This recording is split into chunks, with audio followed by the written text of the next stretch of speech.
me poignarder encore une fois dans le cœur. Et pendant ce concert, le fait de voir qu'elle m'écoutait pas, un de ses amis lui a fait la remarque qu'elle a fait une notification sur Tinder. Elle prétexta le contraire, que c'est non, non, non, elle a bien l'application, mais elle n'est pas inscrite dessus. Quelle connerie. En espérant que moi je la croie. Comme la fois où je l'ai demandé pourquoi elle était inscrite sur toutes les sites de rencontres. Pourquoi me dire que je lui plaisais alors qu'elle cherche à côté. En prétextant. Non, non, non, Mathieu, tu te trompes, c'est toi qui es mal interprété. Si je vais sur les sites de rencontres, c'est pour me faire des amis. Juste parler, ne pas être seul là. Quelle connerie. Une semaine après, elle m'avoue. Elle m'avoue que finalement elle avait rencontré quelqu'un sur Tinder une semaine auparavant. Donc le jour où elle disait, elle avait pas Tinder sur son application, mais que là, j'ai vraiment voulu arrêter de croire à tous ces prétextes que j'étais le fautif, que c'était pas moi, que c'était moi le problème. J'avais été à Monaco avec mon fils, j'ai pas réussi à dormir. Ou sur la route, j'étais énervé, pas concentré. Ou j'ai bien vu que j'étais qu'une merde. Le fossé, que j'avais vraiment pas de place dans la vie des gens. Florian, un ami, heureusement, je me suis séparé de lui. Parce que j'étais pas bien. Elle, j'avais chié tes sentiments. Ça aurait été un plan cul. J'étais pas contre. J'aurais été une relation pansement aussi. Juste un ami aussi. Mais que les choses soient claires. Qu'elles soient sincères. Qu'elles soient pas dans le flou. Sachant que quelques jours avant de m'avouer ça, elle me demandait 5 000 euros. 5 000 euros pour sa voiture. Pour de l'aide. Et que là, j'ai commencé à refuser. Moi qui, pour ces 5 000 euros, j'avais dit oui, direct, sans réfléchir. Parce que je voulais vraiment être là dans sa vie. Même en tant qu'amitié, on aurait été un sex friend, on aurait été juste des connaissances. Je me serais effacé pour, pour voir ça. J'ai coupé court. J'ai coupé court et c'est elle qui me met tout sur le dos en disant que finalement c'est ma faute si sa relation avec celui de Tinder s'est arrêtée. Parce qu'elle voulait me parler à moi et que forcément c'était de ma faute, alors que moi je te demandais juste qu'elle soit sincère depuis le début. Elle a, comme à son habitude, retourné le sujet à ma faute. Me dire c'est ma faute de son malheur. Comme comme le chantage au suicide. Comme là pour sa relation. Et que je me suis rendu compte que le fameux homme sur la photo, l'homme sur la photo lors de son pique-nique, bah, c'était bien son copain. Que ces mensonges, c'était que des mensonges, qu'il n'y avait rien de vrai. Et ça m'a anéanti. Moi qui pensais même juste avoir une place amicale dans sa vie, ça n'a pas été le cas. Ça n'a pas été le cas. Elle a jamais rien assumé. Oui, j'ai eu mes torts. Oui, je me suis peut-être énervé. Peut-être que j'étais chiant sur le fait de me rabâcher. De me rabâcher sur le fait d'avoir tes réponses à mes questions, mais j'en avais besoin pour faire mon deuil, et ça, je l'ai dit. Entre-temps, une autre amie sur le groupe m'expliqua qu'elle avait qu'elle a enchaîné les mecs. Et quelques-uns ont parlé. Pareil, elle était à fond sur un Michael, elle était à fond sur quelqu'un d'autre. Et entre-temps, je la voyais en discothèque, je la voyais en soirée, sans se parler. Ça m'énervait. Elle était en collet serré. Elle dansait collet serré. Elle était avec son amie Julie. Le regard pétillant, la petite lave, salive aux lèvres, disant regarde celui-là, il est très beau. Ah, à côté de moi, des collets serrés. Lors de, pareil, lors de soirées où elle était en chasse, en mode chasse, en dansant en collet serré, etc. Et comment veux-tu que je réagisse? Bien. Que je vois que finalement, sa façon d'être avec des personnes avec qui réellement elle plaisait, en mode chasse. Et elle veut que je la croie après, que je sois pas en colère.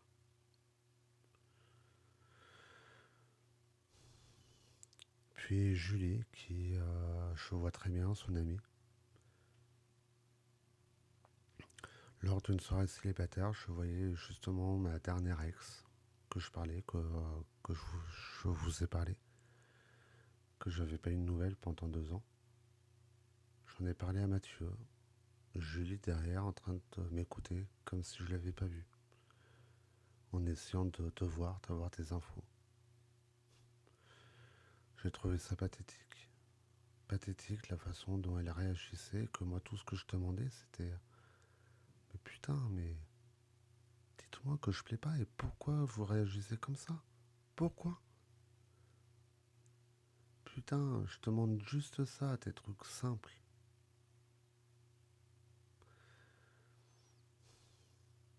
Puis un jour, j'ai connu Catherine, que je l'aidais pour la photo, et puis je sais pas pourquoi je me suis mis avec elle, pensant pouvoir qu'il fallait que je tourne la page, comme les sites de rencontres. Si j'ai été sur les sites de rencontres, c'est pour essayer de tourner la page, d'essayer de rencontrer quelqu'un d'autre, d'essayer de plus penser à elle, et voilà. Catherine, avec la photo, elle avait cette passion pour la photo comme moi. Mais à côté de ça, je cherchais des modèles. Alors ouais, je me suis mal pris parce que j'ai été, j'ai été parler à une femme qui m'a contacté pour la photo, pour être modèle photo, et que elle me trouvait sympa. Elle qui avait un gros souci de confiance notamment par rapport à son regard, elle qui louchait, et que moi j'ai été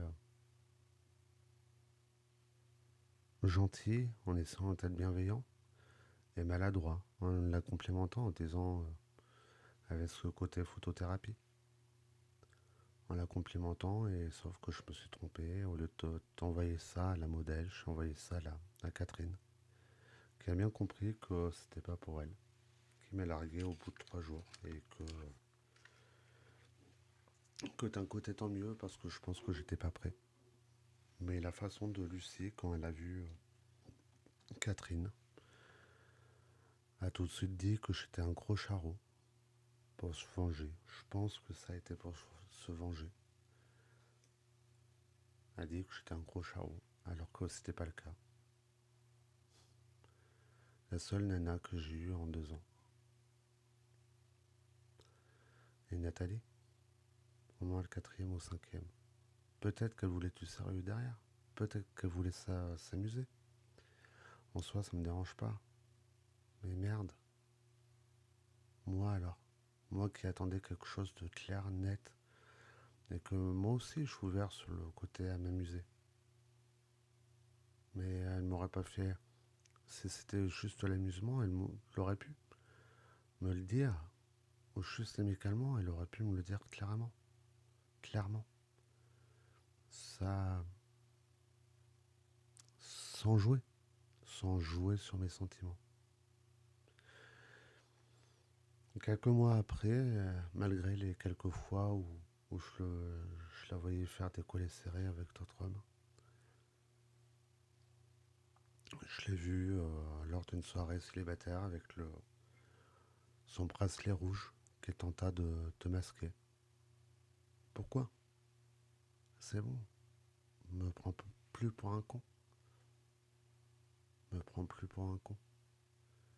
Parce que c'est ce qu'elle a fait depuis le début, elle me prend pour un con en me mentant. Les gens me prennent pour quelqu'un de faible alors que oui, je le suis. Je suis en dépression et tout.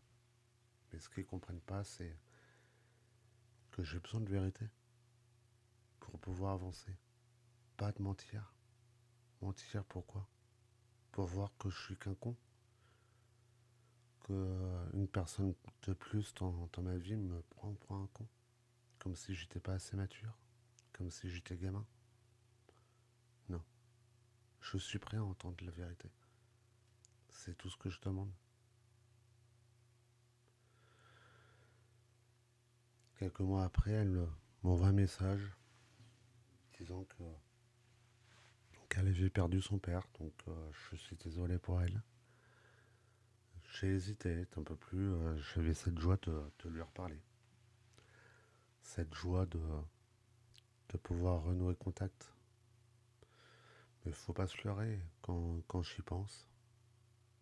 Elle joue à quoi? La seule chose qu'elle me dit en premier, c'est j'ai perdu mon père. Pourquoi? Pourquoi me le dire? C'est pas un Mathieu, je suis désolé pour le chantage au suicide, pour ce que je t'ai fait. J'aimerais qu'on mette les choses à plat, de façon adulte. Non, j'ai perdu mon père. Sauf que moi, à côté, j'ai perdu ma grand-mère. 2, 3 jours après, je n'ai pas voulu. J'ai dit non, laisse tomber. Je suis désolé. Tu vas me rementir. Dire que t'es seul, que t'es mal accompagné, que t'es célibataire. Non, je sais que t'as tes amis, contrairement à moi. Je sais que tu n'es pas seul, que t'es en couple, que t'as quelqu'un. T'es entouré, contrairement à ce que tu me dis.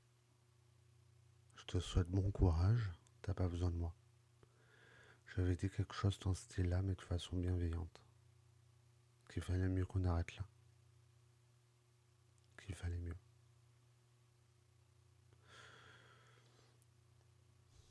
Elle l'a mal pris. Forcément, tout était de ma faute. J'avais mal interprété. Et pourtant, les autres ils disaient le contraire. Non, pas le contraire.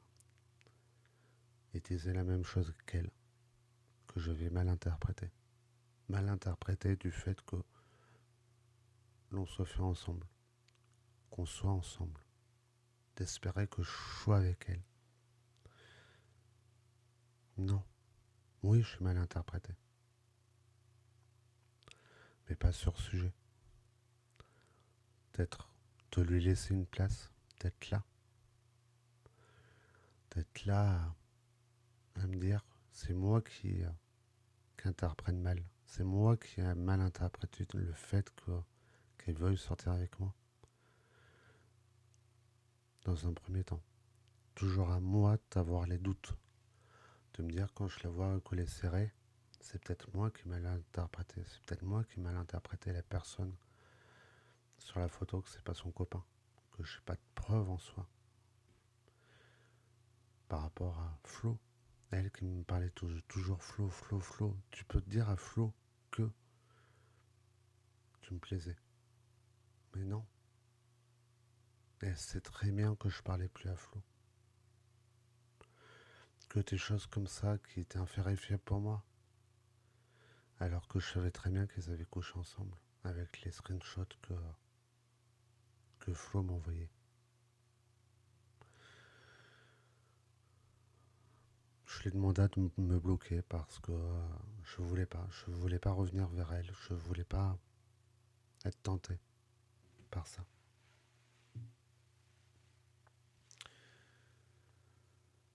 Puis je l'ai vu une fois au- dans une soirée pour danser avec son copain, avec les gestes tendres et tout. Ce qu'il ne savait pas, c'est qu'il y a quelques semaines avant, quand j'avais changé de boulot, que j'avais réussi à ça, à essayer de changer quelque chose dans ma vie, que j'étais au CHU pour espérer avoir des antidépresseurs pour mes idées noires. Mais que là, j'ai essayé de tenter à m'étrangler. J'ai raté mon coup.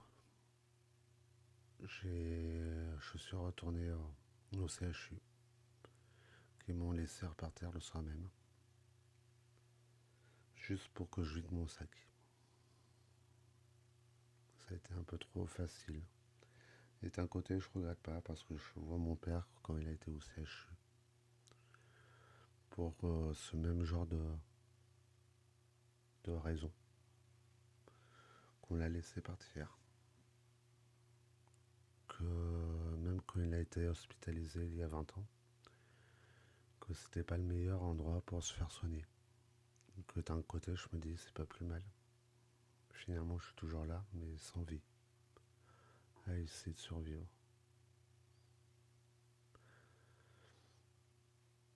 Elle l'a dit à Nicolas. Nicolas, que j'apprécie mine de rien, qu'il a essayé d'être là pour moi, à m'écouter, comme Amélie. Mais les deux m'ont réellement pas écouté. Parce qu'ils connaissaient plus de choses que ce qu'a dit Nathalie. Qu'elle a été beaucoup plus honnête. Et que forcément, chez moi, il y aura forcément des parts d'ombre. Mais ce qu'ils sont pas réussi à savoir, c'est qu'ils m'ont pas écouté. Quand Nico me demande si mon père est mort, non. Non, mais je sais très bien pourquoi tu poses la question. Et c'est pas mon père qui est mort. Et ça, je l'ai jamais dit, mais c'était ma grand-mère. Il y a plein de choses que je l'ai pas dites. Parce que j'ai bien vu qu'en fait, il avait déjà sa réponse toute faite. Avec arrête d'y penser. Quand t'as tes sentiments, comment faut-tu arrêter de penser? Quand t'as tes idées noires, que la personne a abusé, sa bienveillance, gentillesse, comment veux-tu que je passe toujours un an? Mais il est pareil, elle était un peu plus à l'écoute, mais j'ai bien vu que le côté chantage au suicide, la vérité, ils sont bien dit que je savais pas, que j'étais pas prêt parce que j'étais trop faible. Mais ils sont pas réussi à transpercer cette carapace. Ils sont pas compris que moi c'est ce que je cherchais, que j'étais ouvert, même pour la sexualité. C'est pas parce que je suis fermé, dans le sens où je parle peu, où je suis fermé à me délivrer, qu'au niveau de mon esprit, je suis pas libre et ouvert, sans jugement. J'ai bien vu qu'ils m'ont pas cru, j'ai bien vu que se justifier, ça menait à rien. Auprès de Nathalie, auprès de Nico, auprès d'Amélie. Puis j'ai commencé à assumer ma dépression. Ça a éloigné des personnes. J'en suis en partie fautif. Et d'un autre côté, quand je vois les gens qui proches, que j'étais là pour elles, qui, dont j'étais à l'écoute de leurs problèmes, de leur cœur, elles m'ont jamais demandé ce que j'avais sur le cœur. Qu'il fallait juste sourire à la vie. Dites ça un dépressif sévère. Sourire à la vie. Comme si j'y avais pas pensé. Comme si je voulais pas vivre. Être heureux.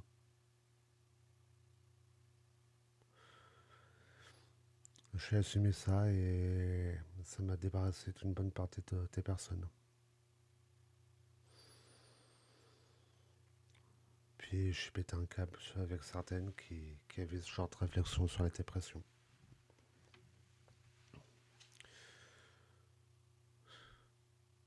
Ça m'a fatigué. Je suis fatigué.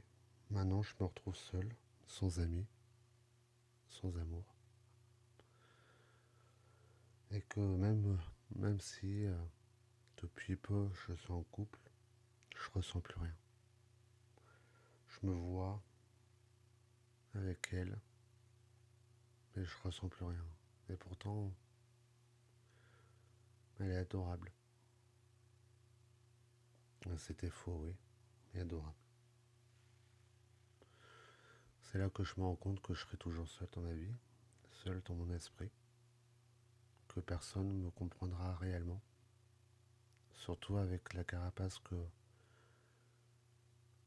j'ai créée, que j'ai renforcée.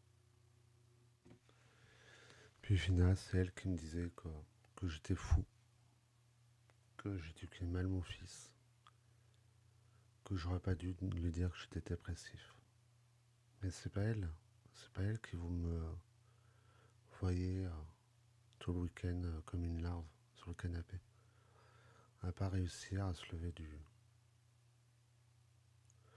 canapé, à ne plus avoir la force de vivre, la force de continuer, la force de se dire il faut que je vive pour lui. Pourtant je le fais, mais fallait bien que je le dise. Moi qui avais un minimum de sourire, de vouloir sortir, à passer mes week-ends sous antidépresseurs, à ne rien faire, à rien pouvoir faire. Comment lui cacher Comment lui cacher ce changement de comportement venant de ma part?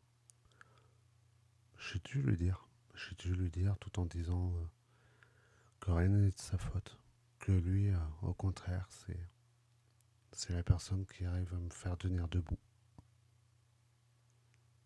Que je l'aime. Et que malgré tout, mes malaises, c'est pas de sa faute à lui, mais les miennes. Que c'est pas à lui de penser qu'il en a pour quelque chose. Que mon état est. Que c'est à cause de lui. Non. Contrairement à Nathalie qui me faisait porter tous les fardeaux. Moi, je suis conscient que oui, j'ai dit la vérité à mon fils, mais que non, je suis pas fou. Je suis sincère et que je veux pas que mon fils vive la même chose que moi. Et qu'il se dise que il est pour quelque chose dans le malheur de son père. Pendant longtemps, je me suis dit que tout venait de moi, que j'avais trop espéré, que j'avais mal compris, que j'avais été trop faible. Mais malgré mes doutes, aujourd'hui, je vais être honnête. Non, tout ne venait pas de moi. Oui, je me suis accroché. Oui, j'ai espéré. Oui, j'ai fermé les yeux sur des choses. Mais je ne suis pas celui qui a joué avec les sentiments. Moi, je n'ai jamais demandé ça. Je n'ai jamais demandé qu'on me parle d'amour sans jamais vouloir construire. Qu'on me parle de sincérité tout en parlant à d'autres derrière. Qu'on me fasse entrer dans une intimité qui n'était pas réelle. Je n'ai jamais demandé non plus qu'on utilise des choses lourdes, des choses graves. Parce que ça, il faut le dire. Quand tu parles de suicide, quand tu parles de souffrance profonde, quand tu touches à des choses comme ça, tu sais très bien ce que tu fais en face. Tu sais que ça va toucher, tu sais que ça va attendrir, tu sais que ça va créer de la culpabilité. Et moi, je suis tombé dedans. Pas parce que je suis faible, mais parce que je suis humain. Quand quelqu'un te parle de sa douleur, de la perte de son père, de ses blessures, tu ne restes pas froid. Tu t'ouvres, tu t'impliques, tu donnes. Et c'est là que ça devient dangereux. Parce que moi, quand je m'attachais, pendant que moi je prenais ça au sérieux, en face, ça revenait, ça partait, ça revenait encore, toujours au bon moment. Quand je commençais à m'éloigner, il y avait un message, une émotion, une faille, quelque chose qui me faisait revenir. Et petit à petit, je ne savais même plus si j'étais là par envie ou par culpabilité. Et ça, c'était destructeur. Parce que tu n'es plus libre. Tu n'es plus dans un choix, tu es dans une réaction. Tu donnes parce que tu te sens obligé. Tu restes parce que tu as peur de te faire du mal. Tu continues. Alors que tout en toi te dit d'arrêter. T'espères être là pour la personne en face. Penser pouvoir la sauver. Qu'elle aille mieux. Tout faire pour qu'elle aille mieux. Tes attentions. Tes gestes. Du temps. Et pendant ce temps-là, rien ne change vraiment. Alors oui, je prends ma part. Je me suis accroché trop longtemps. J'ai ignoré tes signaux. J'ai espéré là où il n'y avait rien de solide. Mais non, je ne suis pas celui qui a créé ce jeu. Je ne suis pas celui qui a entretenu le flou. Je ne suis pas celui qui a utilisé les émotions pour retenir quelqu'un. Et aujourd'hui, je peux enfin le dire clairement. Je ne me suis pas détruit tout seul. Je me suis accroché à quelqu'un qui savait me faire rester et que je pensais pouvoir aider en toute bienveillance. Et ça change tout. Il y avait aussi les gens autour de moi, des gens que je considérais comme tes amis. Le problème, ce n'est pas qu'ils n'étaient pas là. C'est comme avec cette personne, c'est qu'ils ne m'écoutaient pas vraiment. Parce que moi, depuis le début, je ne te demandais pas quelque chose d'impossible. Je ne te demandais pas qu'on m'aime. Je ne te demandais pas une relation à tout prix. Je te demandais juste une chose, de la sincérité.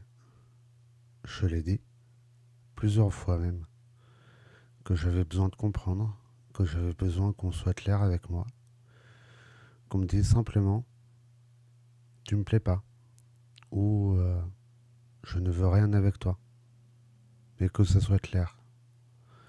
Mais ça, je ne l'ai jamais vraiment eu. Et mes amis, eux, ils ont entendu autre chose. Ils ont compris que je voulais être absolument avec elle, que je m'accrochais pour une relation, alors que c'est moi qui ai arrêté la relation pour survivre. Et ils m'ont dit d'arrêter, de passer à autre chose. Sauf que ce n'était pas ça le problème. Le problème, c'est que moi, j'étais au milieu de quelque chose de flou, quelque chose d'ambigu, avec des mots, des gestes, des retours, des émotions qui ne correspondaient pas à un simple nom. Et ça, eux, ils n'ont pas vu. Ils n'ont pas vu le chantage émotionnel, les vocations de suicide, mais ils n'ont pas vu non plus les moments où je me faisais porter la responsabilité de son mal-être, du fait qu'elle ne veuille pas de moi, de sa tristesse, de son suicide. Et c'est de ta faute sans explication. De vouloir être en couple avec moi, mais que c'est ma faute si tout s'arrête. Tout, tout était de ma faute. En me disant aussi que son envie de relation pansement, que j'allais dire non. Me mettre sur la faute pour dire, tu vois, c'est toi qui veux pas. Alors que je voulais quelque chose. Elles n'ont pas vu ces moments où j'entendais, si je vais mal, c'est à cause de toi. Si je suis seul, c'est de ta faute. Si ma vie est merdique, c'est parce que toi, c'est de ta faute. Et quand je te demandais pourquoi, il n'y avait pas de réponse. Ils n'ont pas vu non plus les contradictions. Parce que pendant que moi je portais cette culpabilité, en face, la réalité était différente. Elle n'était pas seule. Elle n'était pas bloquée. Elle n'était pas incapable d'avancer. Elle était en couple, parfois même à plusieurs reprises, sans se cacher. Contrairement à ce qu'elle disait, elle avait des amis. Elle n'était pas seule. Elle tensait aussi les collets serrés, devant moi, les yeux pétillants, la bave aux lèvres, avec une de ses amies en disant « Regarde celui-là, il est beau », alors que j'étais juste à côté. Une humiliation de plus pour moi, quelque chose qui fait mal, alors que tout ce que je demandais c'était « Mathieu, tu me plais pas », histoire de faire mon deuil sur cette relation, que moi je puisse avancer, ne plus être dans cette prison. Et moi pendant ce temps-là, je restais avec l'idée que j'étais peut-être la raison de son mal-être. Mes amis, eux, ont vu une version simple. C'est lui qui s'emballe, c'est lui qui interprète, c'est lui qui hallucine. Ces versions que cette femme me faisait porter, pour son image. Elle voulait pas avoir une mauvaise image. Alors que moi, j'étais dedans. Je vivais les échanges, je voyais les contradictions, je ressentais la pression. Et à un moment, j'ai voulu me justifier. Depuis le début, avec les screenshots, j'ai gardé ces preuves, ces messages, des échanges, ces screenshots, ces photos. Pas pour attaquer, pas pour me venger, mais pour prouver que je n'étais pas fou. D'abord à moi-même. Parce que c'est ce qu'on me faisait croire en tout cas, que c'était moi qui étais fou, un problème psychiatrique. Oui, j'en ai un, c'est la dépression. Je voulais pouvoir dire, regardez, c'est pas dans ma tête. Mais avec le recul, je comprends. Je comprends que je n'aurais pas dû en arriver là, que je devais pas prouver ma réalité, que tout ce que j'ai vécu, j'étais en train de tout perdre. Et pendant que j'essayais de prouver que j'étais lucide, moi aussi j'allais mal, vraiment mal. Mon envie de suicide n'était pas un mot, ce n'était pas une façon de parler, c'était pas une vengeance, c'était bien réel. Et ça, personne ne l'a vraiment vu non plus. Et pourtant j'ai les papiers, les documents du CHU, les séances de psychiatrie avec le psychiatre. Parce que pendant que je portais tout ça, le flou, la culpabilité, les contradictions, le besoin de comprendre, je m'effondrais.